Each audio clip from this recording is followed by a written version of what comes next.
ಚಿಕ್ಕಬಳ್ಳಾಪುರ ಪಂಚ ನದಿಗಳಿಗೆ ಉಗಮ ಸ್ಥಾನ. ಅರ್ಕಾವತಿ, ಪಾಲಾರ್, ಪಾಪಾಗ್ನಿ, ಉತ್ತರ ಪಿನಾಕಿನಿ, ದಕ್ಷಿಣ ಪಿನಾಕಿನಿ ಈ 5 ನದಿಗಳು ಇದೇ ಜಿಲ್ಲೆಯಲ್ಲಿ ಹುಟ್ಟಿದ್ರು ಸಹ ಇವ್ಯಾವ ನದಿಗಳು ಇಲ್ಲಿ ಹರಿಯೋದಿಲ್ಲ. ನಮ್ಮ ಜಿಲ್ಲೆ ಬಯಲು ಸೀಮೆಯ ಬರನಾಡು. ಆದ್ರೆ ಚಿಕ್ಕಬಳ್ಳಾಪುರ, ಕೋಲಾರ ಭಾಗದ ಭೂಮಿಯಲ್ಲಿ ಬಂಗಾರ ಇದೆ. ಅದನ್ನ ರೈತರು ಬೋರ್ವೆಲ್ ಮೂಲಕ ತೆಗಿತಾರೆ. ನೀವು ಕೇಳಿದ್ ನಿಜ. ಇಲ್ಲಿನ ರೈತರು 2000 ಅಡಿಯಷ್ಟು ಬೋರ್ವೆಲ್ ಹಾಕ್ಸಿ ಅದರಲ್ಲಿಂದ ನೀರ್ ತೆಗೆದು ಬೆಳೆಯನ್ನ ಬೆಳಿತಾರೆ. ಇಲ್ಲಿನ ಜನಗಳಿಗೆ ನೀರೇ ಬಂಗಾರ. ನಮ್ಮ ಜಿಲ್ಲೆಯಲ್ಲಿ ಯಾವುದೇ ನೀರಿನ ಮೂಲ ಇಲ್ಲದೆ ಇದ್ರೂ ಸಹ ಭೂಗರ್ಭದಿಂದ ನೀರನ್ನ ತೆಗೆದು ವಿವಿಧ ರೀತಿಯ ತರಕಾರಿ, ಹಣ್ಣು, ಹಂಪಲುಗಳನ್ನ ಬೆಳೆದು ನಮ್ಮ ದೇಶದಲ್ಲೇ ಅಲ್ಲ ವಿದೇಶಗಳಿಗೆ ಸಹ ಎಕ್ಸ್ಪೋರ್ಟ್ ಮಾಡ್ತಾರೆ ನಮ್ಮ ರೈತರು. ಬಂಗಾರ ಬೆಳೆಯುವಂತ ಭೂಮಿ ಇದ್ರೂ ಸಹ ಸಣ್ಣ ಪುಟ್ಟ ರೈತರು ನೀರು ಇಲ್ಲದೆ ನೀರಿಗೋಸ್ಕರ ಬೋರ್ವೆಲ್ ಗಳನ್ನ ಕೊರೆಸಿ ಸಾಲಗಾರರಾಗಿ ಎಲ್ಗೂ ನೀರು ಸಿಕ್ಕದೆ ತುಂಬಾ ಜನ ಕೃಷಿ ಮಾಡೋದನ್ನೇ ಬಿಟ್ಬಿಟ್ಟಿದ್ದಾರೆ. ಕೃಷಿ ಬಿಡಿ, ಕುಡಿಯೋ ನೀರಿಗಾದ್ರೂ ಬೋರ್ವೆಲ್ ವಾಟರ್ ನ ಉಪಯೋಗಿಸೋಣ ಅಂದ್ರೆ ಆ ನೀರು ವಿಷ ಹೋಗಿದೆ. ಕ್ಲೋರೈಡ್, ಫ್ಲೋರೈಡ್, ಮೆಗ್ನೀಷಿಯಂ, ಲ್ಯಾಬ್ ಅಲ್ಲಿ ಸಿಗೋ ಎಲ್ಲಾ ಕೆಮಿಕಲ್ ನಮ್ಮ ನೀರಿನಲ್ಲೇ ಇದೆ. ಈ ಎಲ್ಲಾ ಸಮಸ್ಯೆಗಳಿಂದ ನಮ್ಮ ಜಿಲ್ಲೆಗಳಿಗೆ ಶಾಶ್ವತ ನೀರಿನ ಪರಿಹಾರ ಬೇಕು ಅಂತ ಹಲವಾರು ನೀರಾವರಿ ಹೋರಾಟಗಾರರು ದಶಕಗಳಿಂದ ಹೋರಾಟ ಮಾಡ್ಕೊಂಡು ಬಂದಿದ್ದಾರೆ. 2014ರಲ್ಲಿ ಕರ್ನಾಟಕ ಸರ್ಕಾರ ಎತ್ತಿನ ಹೊಳೆ ಯೋಜನೆಯನ್ನ ಮಾಡಿ ನಮ್ಮೆಲ್ಲ ಬರಪೀಡಿತ ಜಿಲ್ಲೆಗಳಿಗೆ ನೀರಿನ ಸಮಸ್ಯೆಯನ್ನ ಬಗೆಹರಿಸ್ತೀವಿ ಅಂತ ಹೇಳಿದ್ರು. ಪಶ್ಚಿಮ ಘಟ್ಟಗಳ ನೇತ್ರಾವತಿ ನದಿಯ ಉಪನದಿಗಳಿಂದ 24 ಟಿಎಂಸಿ ನೀರನ್ನ ಚಿಕ್ಕಬಳ್ಳಾಪುರ, ಕೋಲಾರ, ತುಮಕೂರು, ಬೆಂಗಳೂರು ಗ್ರಾಮಾಂತರ ಜಿಲ್ಲೆಗಳ ಕೆರೆಗಳಿಗೆ ತುಂಬಿಸಿ ಇಲ್ಲಿನ ಜನರ ಕುಡಿಯೋ ನೀರಿನ ಮತ್ತೆ ನೀರಾವರಿ ಸಮಸ್ಯೆಗಳನ್ನ ಬಗೆಹರಿಸ್ತೀವಿ ಅಂತ ಹೇಳಿದ್ರು. ಈ ಪ್ರಾಜೆಕ್ಟ್ DPR ಮಾಡಿ 12,900 ಕೋಟಿ ರೂಪಾಯಿಯನ್ನ ಈ ಪ್ರಾಜೆಕ್ಟ್ ಗೆ ಅಲೋಕೇಟ್ ಕೂಡ ಮಾಡ್ಕೊಂಡ್ರು. ನೀರಾವರಿ ತಜ್ಞರು ಮತ್ತೆ ನೀರಾವರಿ ಹೋರಾಟಗಾರರು ಈ ಎತ್ತಿನ ಹೊಳೆ ಯೋಜನೆ ಅವೈಜ್ಞಾನಿಕವಾಗಿದೆ, ಈ ಯೋಜನೆಯಿಂದ ಯಾವುದೇ ರೀತಿ ನೀರು ಸಿಗುವುದಿಲ್ಲ ಅಂತ ಹೋರಾಟಗಳು ಮಾಡಿದ್ರು ಸಹ ಈ ಯಾವುದೇ ಹೋರಾಟಗಳಿಗೆ ತಲೆ ಕೆಡಿಸಿಕೊಳ್ಳದ ಸರ್ಕಾರ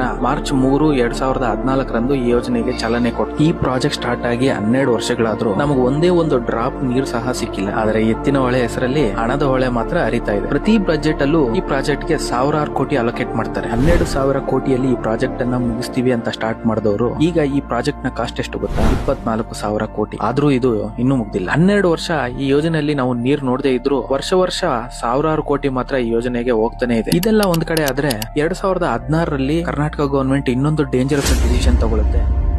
ಅದೇನು ಅಂದ್ರೆ ಬೆಂಗಳೂರಿನ ಸೀವೇಜ್ ವಾಟರ್ ನ ಕ್ಲೀನ್ ಮಾಡಿ ನಮ್ಮ ಕೆರೆಗಳಿಗೆ ತುಂಬಿಸಬೇಕು ಅಂತ. ಈ ಎತ್ತಿನ ಹೊಳೆ ಯೋಜನೆಗೆ 1000 ಕೋಟಿ ಇನ್ವೆಸ್ಟ್ ಮಾಡಿ ನಾವು ನೀರ್ ತಗೊಬಂದು ತುಂಬಿಸ್ತೀವಿ ಅಂತ ಹೇಳಿದವರು HN ವ್ಯಾಲಿ ಪ್ರಾಜೆಕ್ಟ್ ಹೆಸರಲ್ಲಿ ಮತ್ತೆ 1000 ಕೋಟಿ ಹಾಕಿ ಬೆಂಗಳೂರಿನ ಸೀವೇಜ್ ವಾಟರ್ ನ ಅರ್ಧಂಬರ್ಧ ಶುದ್ಧೀಕರಣ ಮಾಡಿ ಕೆರೆಗಳಿಗೆ ತುಂಬಿಸೇ ಬಿಡ್ತಾರೆ. ಹಲವಾರು ಸಂಘ ಸಂಸ್ಥೆಗಳು ಈ ನೀರನ್ನ ಟೆಸ್ಟ್ ಮಾಡಿಸಿ ಈ ನೀರಿನಲ್ಲಿ ಹೆವಿ ಕೆಮಿಕಲ್ ಪಾರ್ಟಿಕಲ್ಸ್ ಇರೋದನ್ನ ವರದಿ ಕೊಟ್ಟಿದ್ದಾರೆ. ನೀರಿನಲ್ಲಿರುವ ಈ ರಾಸಾಯನಿಕ ಪದಾರ್ಥಗಳು ಮನುಷ್ಯ ಹಾಗೂ ಮಣ್ಣಿನ ಆರೋಗ್ಯಕ್ಕೆ ಹಾನಿಕಾರಕ ಅಂತ ಕೂಡ ಹೇಳಿದ್ದಾರೆ. ಈ ನೀರಿನಲ್ಲಿರೋ ಪಾಯ್ಸನಸ್ ಕೆಮಿಕಲ್ ಕೆರೆಯಿಂದ ಅಂತರ್ಜಲನ ಸೇರ್ಕೊಂಡು ಅದೇ ನೀರನ್ನ ಬೋರ್ವೆಲ್ ಮುಖಾಂತರ ಕುಡಿತಿರುವಂತಹ ಜನರಿಗೆ ಕ್ಯಾನ್ಸರ್, ಕಿಡ್ನಿ ಫೇಲ್ಯೂರ್ ಅಂತಹ ಮಾರಣಾಂತಿಕ ಕಾಯಿಲೆಗಳು ಬರ್ತಾ ಇದಾವೆ. ಇದೇ ನೀರನ್ನ ಕೃಷಿಗೋಸ್ಕರ ಬಳಸ್ತಿರೋದ್ರಿಂದ ತರಕಾರಿ, ಹಣ್ಣು, ಹಂಪಲಲ್ಲೂ ಸಹ ಇದೇ ರಾಸಾಯನಿಕ ಪದಾರ್ಥಗಳು ಕಾಣಿಸ್ಕೊಳ್ತಿದೆ. ರೀಸೆಂಟ್ ಆಗಿ CPCB central pollution control board ಒಂದು ವರದಿಯನ್ನ ಕೊಟ್ಟಿದೆ. ಅದರಲ್ಲಿ ಬೆಂಗಳೂರಿನ ತರಕಾರಿಯಲ್ಲಿ ರಾಸಾಯನಿಕ ಅಂಶಗಳಿದೆ ಮತ್ತೆ ಇದು ಆರೋಗ್ಯಕ್ಕೆ ಹಾನಿಕಾರಕ ಅಂತ ಕೂಡ ಹೇಳಿ ಈ ವರದಿಗೆ ಯಾವುದಕ್ಕೂ ತಲೆ ಕೆಡಿಸ್ಕೊಳ್ದಿರೋ ಸರ್ಕಾರ ಈಗ ವೃಷಭಾವತಿ ನದಿ ನೀರಿಂದ ಉಳಿದಿರೋ ಕೆರೆಗಳನ್ನ ತುಂಬಿಸ್ತೀವಿ ಅಂತ ಹೇಳಿದ್ದಾರೆ. ಅಂದಾಗೆ ಈ ವೃಷಭಾವತಿ ನದಿ ಯಾವ್ದು ಗೊತ್ತಾ? ಕೆಂಗೇರಿ ಮೋರಿ. ಮತ್ತೆ ಆ ಮೋರಿ ನೀರನ್ನ ಕ್ಲೀನ್ ಮಾಡಿ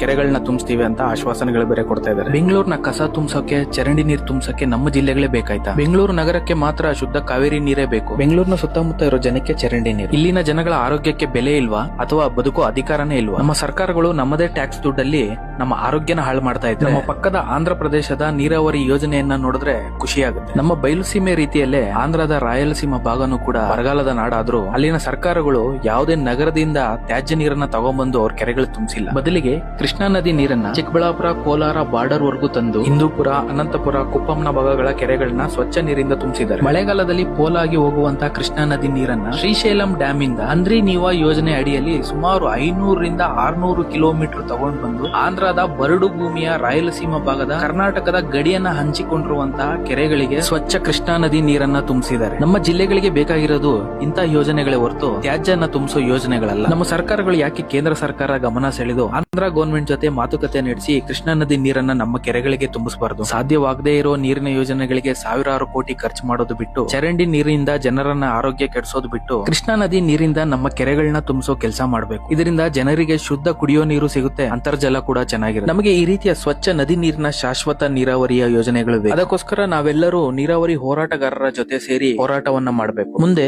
ನಾವು ಮತ್ತೆ ನಮ್ಮ ಮಕ್ಕಳು ಆರೋಗ್ಯವಾಗಿರ್ಬೇಕಂದ್ರೆ ನಾವು ಈಗ ಈ ಹೋರಾಟ ಮಾಡ್ಲಿ.